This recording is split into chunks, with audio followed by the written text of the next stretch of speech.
Bonjour et bienvenue sur PAEF, le podcast du pouvoir d'achat. Je suis Nidouard Daoud, je suis conseiller en pouvoir d'achat et je fais ce podcast depuis le mois de décembre pour vous donner toutes les clés et toutes les astuces pour augmenter votre pouvoir d'achat. Aujourd'hui, on va aborder un sujet qui est très simple en fait et qui est dans l'actualité, c'est votre déclaration d'impôt. Comment payer moins d'impôts en 2020 et comment récupérer de l'argent des impôts en 2020 pour augmenter votre pouvoir d'achat.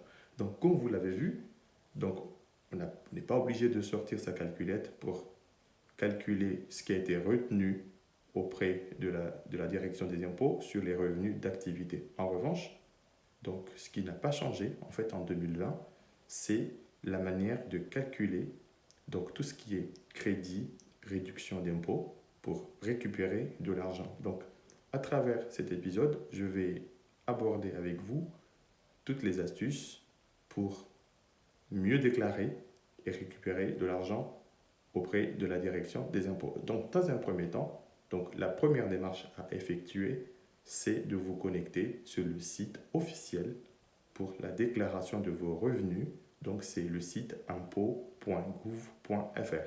Donc, pour ceux qui n'ont pas encore de compte, donc il est temps de se créer un compte en ligne pour faire votre déclaration d'impôt en ligne. C'est très important. Vous avez soit le site qui vous permet de faire votre déclaration en ligne, mais pour ceux qui sont beaucoup plus à l'aise avec une application mobile, vous pouvez télécharger l'application officielle en cliquant depuis le site impôt.gouv un lien qui vous dirige vers l'application la plus adaptée par rapport à votre smartphone que vous utilisez. Donc c'est très important justement donc pour à la fois gagner du temps, mais aussi pour corriger vos déclarations parce que vous avez un certain délai à partir du moment où vous avez déclaré votre impôt, donc de corriger en fait votre déclaration si vous avez constaté des erreurs, mais aussi pouvoir euh, joindre en fait des pièces justificatives. Donc ça c'est très très important de procéder ainsi. Donc on va commencer donc avant tout par ce qui est très important en fait à ne pas faire, c'est qu'est-ce qu'il ne faut pas déclarer en fait en 2020. Donc il y a toute une petite liste. Donc si vous pouviez préparer à côté un petit bloc-notes pour noter et savoir si vous êtes concerné en fait par cette liste donc des revenus à ne pas déclarer en fait donc aux impôts en 2020. À savoir, tout simplement, donc pour ceux qui sont concernés, on a ce qu'on appelle l'allocation de solidarité aux personnes âgées, ce qu'on appelle l'ASPA. Donc cette allocation, donc elle n'est pas à déclarer en fait donc aux impôts. On a également ce qu'on appelle l'allocation supplémentaire d'invalidité. Donc pour ceux qui touchent cette allocation, donc il n'y a pas à le déclarer auprès de la direction fiscale. Après, on a tout ce qui est pension de retraite et d'invalidité qui sont versés par la sécurité sociale. Donc, tout ça, ce n'est pas déclaré en fait sur votre déclaration d'impôt. Il y a aussi la pension de guerre et la pension en fait militaire et assimilée. Par exemple, pour ceux qui touchent une retraite de combattants ou d'anciens combattants, ce n'est pas en fait à déclarer aux impôts. Il y a aussi l'indemnité versée aux victimes d'amiante et leurs ayants droit. Alors, pour ceux qui sont indemnisés parce qu'ils ont été victimes de l'amiante et ou leurs ayants droit parce qu'ils ne sont plus là, ils n'ont pas à déclarer justement cette indemnité auprès de la direction des impôts. Il y a aussi tout ce qui est rente d'éducation ou la pension d'orphelin. Donc, ce sont des revenus donc, qui ne sont pas à déclarer auprès des impôts. Après, pour ceux qui sont concernés, par exemple, par la caisse des mutualistes, donc la retraite des anciens combattants, donc comme je l'ai dit tout à l'heure, donc ce n'est pas un élément à déclarer aux impôts. Après, il y a aussi l'allocation de ceux qui sont des vétérans, des sapeurs-pompiers volontaires. Donc tout est dans les termes. Donc les vétérans donc, de sapeurs-pompiers volontaires, donc tout ce que je viens de citer, ce n'est pas à déclarer en fait aux impôts. Et puis naturellement, ceux qui touchent le RSA et puis ceux qui touchent des bourses d'étudiants, donc ce ne sont pas des éléments à déclarer auprès des impôts. Donc ça c'est très très très important. Maintenant qu'on a vu donc tout ce qu'il n'y a pas à déclarer, Donc je vous invite bien évidemment à regarder donc, tout ce qu'il y a à déclarer pour réduire et obtenir ce qu'on appelle un crédit d'impôt.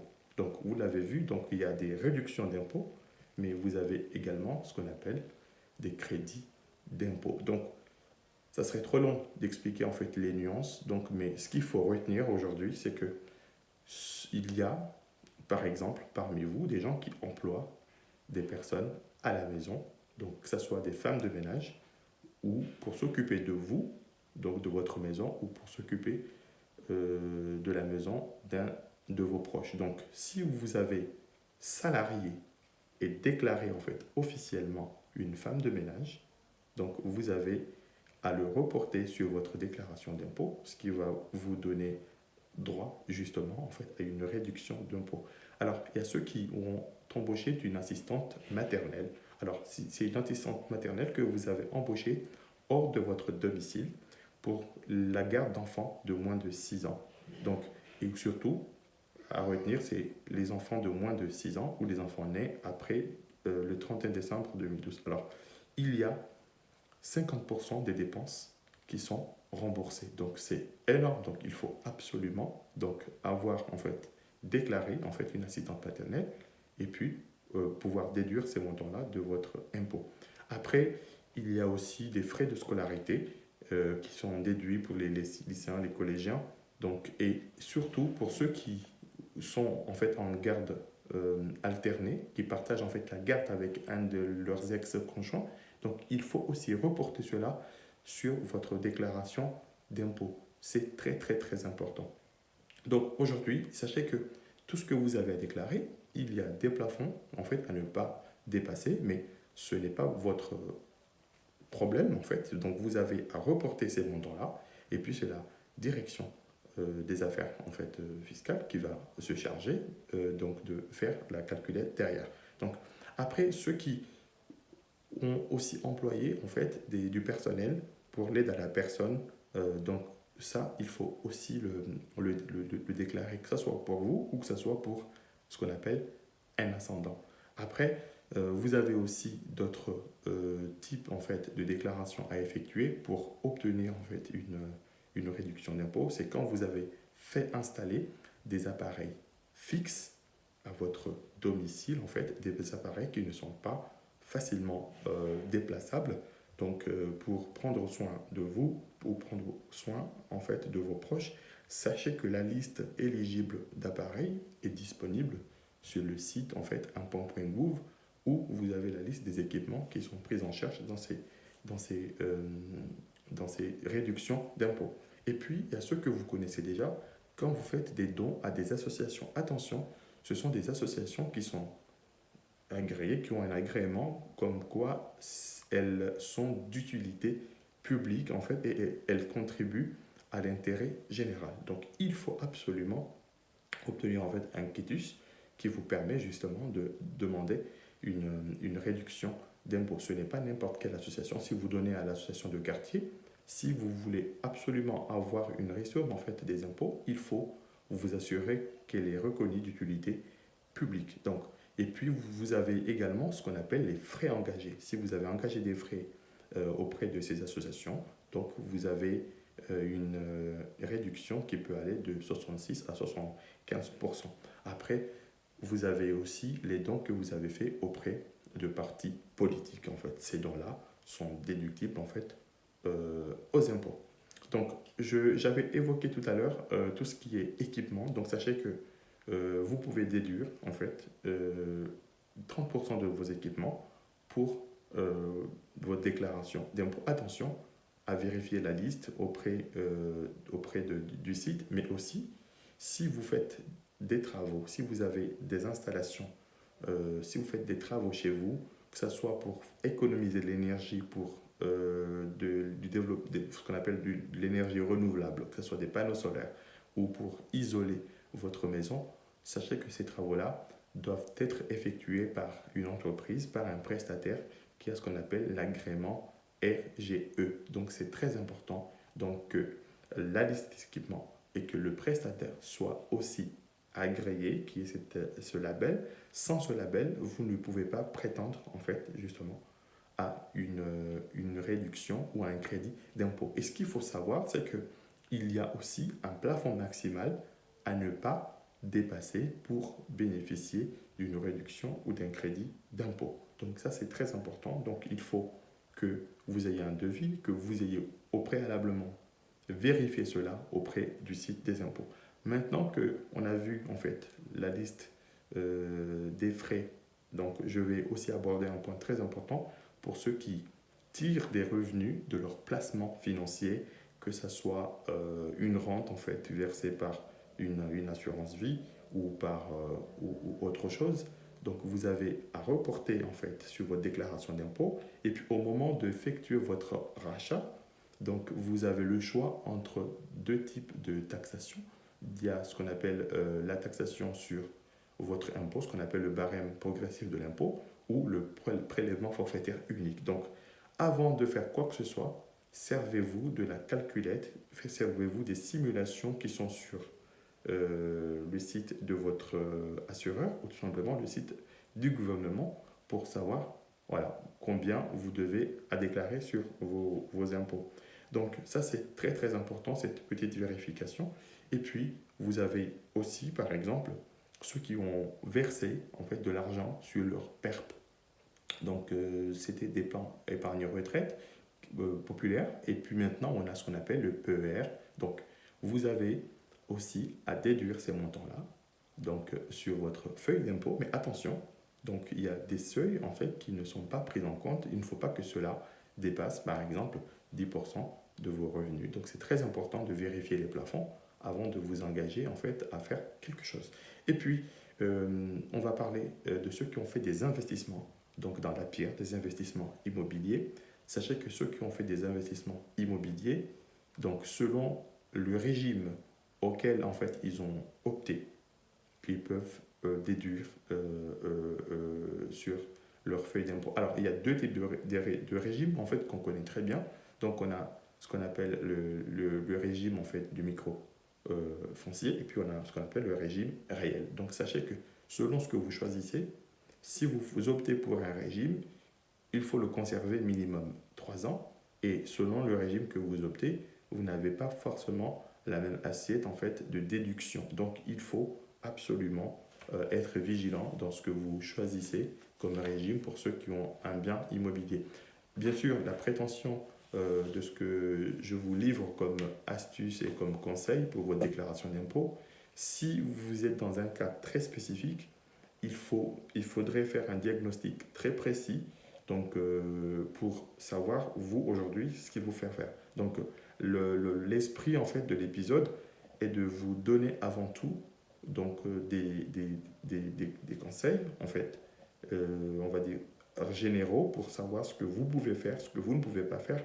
Maintenant, pour avoir et disposer d'un montant très précis donc, et des enveloppes très précises, en fait, à déclarer, il faut que vous ayez un conseil personnalisé, un diagnostic personnalisé pour connaître le montant et l'économie réelle de l'impôt. Donc, et pour cela, et pour ceux que ça intéresse, en fait, ils peuvent me contacter en fait en privé. Donc, je pourrais étudier en fait au cas par cas ce qu'il y a à faire. Alors, donc, on a vu ensemble ce qu'il n'y a pas à déclarer.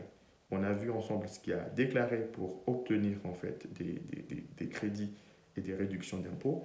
Maintenant, il y a surtout donc des éléments, des choses à ne pas oublier, en fait, à signaler.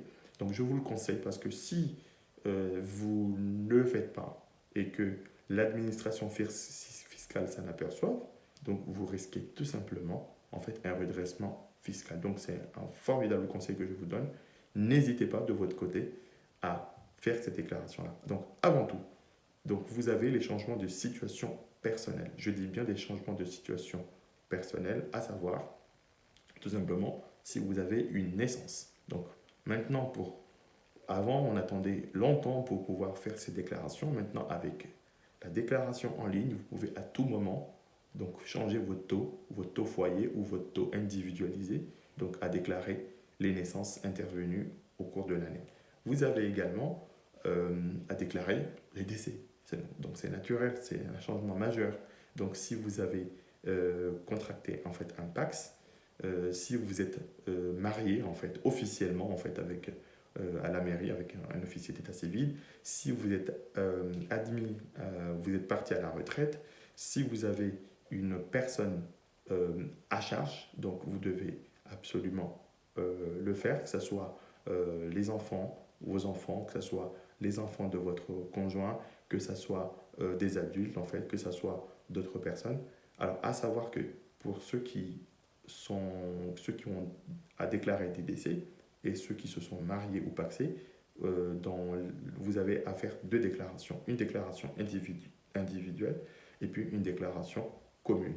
Donc si vous avez par exemple en fait un enfant qui est en garde alternée suite à une séparation ou à un divorce, attention, il faut aussi le déclarer. Et puis, si vous rattachez en fait un enfant dans votre déclaration, pensez également à joindre sur un papier que vous pouvez envoyer auprès des impôts ou scanner maintenant et le joindre en fait sur vos déclarations, une demande de rattachement. Et puis, vous avez aussi, alors très important, je l'ai dit tout à l'heure, à déclarer les pensions alimentaires. Vous avez des pensions alimentaires que vous recevez soit par un ex-conjoint, soit par un ascendant, que ce soit un parent, ou que ce soit par les enfants. Donc vous avez à le déclarer parce que c'est des revenus qui sont imposables et imposés. Et puis, je le disais tout à l'heure, ce n'est pas parce que ce ne sont pas vos propres enfants que vous ne pouvez pas les déclarer. À partir du moment où vous avez la charge des enfants de votre conjoint, donc ils sont bien évidemment à votre charge, vous avez à les déclarer. Et puis, si vous versez aujourd'hui une pension en fait à vos parents ou à votre ex-conjoint, vous avez à le reporter aussi sur votre déclaration d'impôt. Après, il y a tout ce qui est frais de garde en fait. Je disais tout à l'heure les frais de scolarité, les frais de garde, que ce soit la crèche, que ce soit l'école. Donc vous avez à le reporter. Attention, la cantine n'est pas considérée comme des frais de garde. Après, une fois que vous avez fait ça, vous avez aussi un élément qui est très important lors de votre déclaration d'impôt. Donc c'est que pour certains, pour bénéficier justement de l'abattement, donc sur l'impôt sur le revenu, ils optent soit pour les frais réels, soit pour ce qu'on appelle le forfaitaire. Donc, encore une fois, il n'y a pas de religion en fait, il n'y a pas de dogme en la matière, c'est une question de calcul. Est-ce que en déduisant mes frais réels, j'ai un vrai bénéfice, j'ai une vraie réduction d'impôt, ou si je passe sur l'abattement forfaitaire de 10%. Encore une fois, il faut réaliser des simulations. Donc, et sachez que si vous avez dans votre entourage une personne âgée de plus de 75 ans, vous avez aussi à déduire tout ce qui est frais d'hébergement et d'entretien pour cette personne. Donc, pensez également à conserver l'ensemble des justificatifs parce que l'administration fiscale peut revenir sur 3 ans pour vous demander de justifier des déductions ou des réductions que vous prétendez. Donc c'est très important. Si vous n'avez pas eu l'occasion ou le temps de vous préparer pour 2020, sachez que 2021 va arriver et puis il faut aussi être attentif à l'actualité fiscale, à la fiscalité qui va être votée par la loi des finances pour savoir quelles sont les mesures ou quelles sont les charges en fait à déduire de votre imposition. Donc voilà, si vous êtes encore là, donc j'espère que cet épisode en fait vous a plu. Donc ça vous a permis en fait de vous sensibiliser sur les charges en fait à déduire, sur les déclarations à effectuer. Donc sachez que pour certains, à la fin de l'année, ils ont certainement un crédit ou de l'argent qui est remboursé par les impôts. Ce n'est pas anodin. Et cet épisode a permis en fait de s'adresser en fait à ceux qui payent des impôts, donc, et pour justement réduire et récupérer un peu d'argent de leurs impôts. N'hésitez pas en fait à vous abonner sur YouTube, Deezer et aussi le podcast pour plus d'astuces en fait sur le pouvoir d'achat, pour trouver aussi des conseils sur la manière de mieux préserver et de mieux gérer vos finances. Merci et je vous dis à très bientôt pour de nouveaux épisodes qui seront dédiés prochainement en fait à comment économiser et trouver des astuces, de bons plans pour vos loisirs. Merci, à très bientôt. Au revoir.